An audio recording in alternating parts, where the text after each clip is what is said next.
It is instructive that there are no reports that President Anthony Carmona will be given another term as the head of state of Trinidad and Tobago.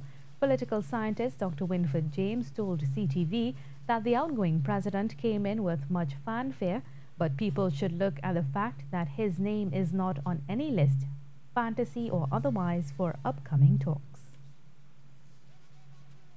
What is interesting to me in this new selection process is that nobody wants to keep him. The government doesn't want him, clearly is not interested in him staying on, and the opposition is not suggesting him again. And I find that interesting. Nobody seems to declare that we should give Mr. Carmona a second term. I find that very interesting. It's not part of the conversation at all. So there is a silent rejection of his stewardship in relation to whether it was of such a standard. Speaker of the House Bridget Anisette George announced the convening of the Electoral College on January 19th to elect a president in the TNT Gazette dated December 21st. The Prime Minister is expected to be meeting with the opposition leader to discuss potential nominations for the post.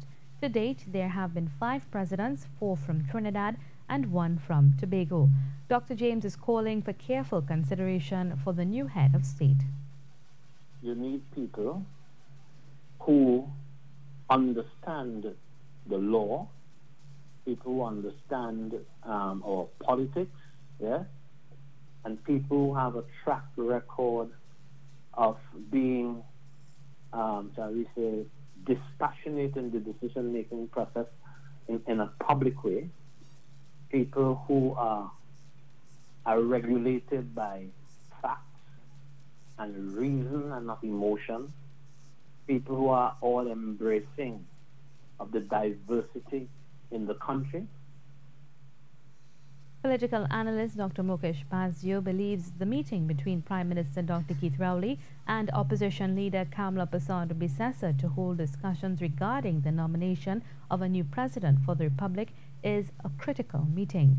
Dr. Bazio was speaking on CTV's morning program when he made the statement. Sherilyn Lewis reports.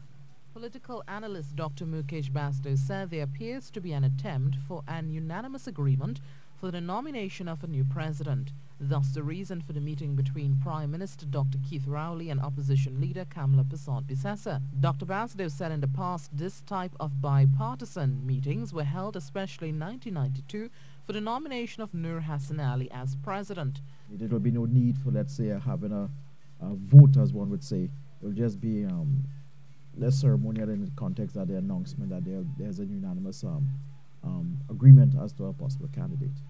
Dr. Bazio said a minimum of 12 elected members must nominate a candidate for the post of president and said this was not the case with the current President Anthony Carmona. However, the nomination of an individual really requires that the nomination form be signed by 12 elected members of parliament. So it means that 12 persons would have to actually break political rank with their political parties in the respective parliaments at that time. However, the political analyst is of the view that when the Prime Minister and opposition leader meets on Friday, they can both agree to a suitable candidate. The first stage was as the gazetting of the date of the elections to be held, and then you have what we call the nomination day, which will be on the 8th. So the meeting on Friday is very important, as to see whether or not we will need to go in to have a vote, because if I can recall correctly, the first vote that was held was when President E.N.I. Robinson, so there was need to actually vote, and then when Professor George Maxwell Richard was nominated, there was a vote. Under the Constitution, the President is elected by the Electoral College voting by secret ballot.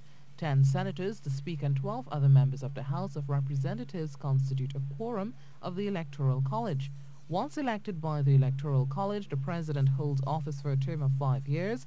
President Anthony Carmona was elected on February 15th, 2013 and was appointed to the office on March 18th, 2013. Sherilyn Lewis, CNews.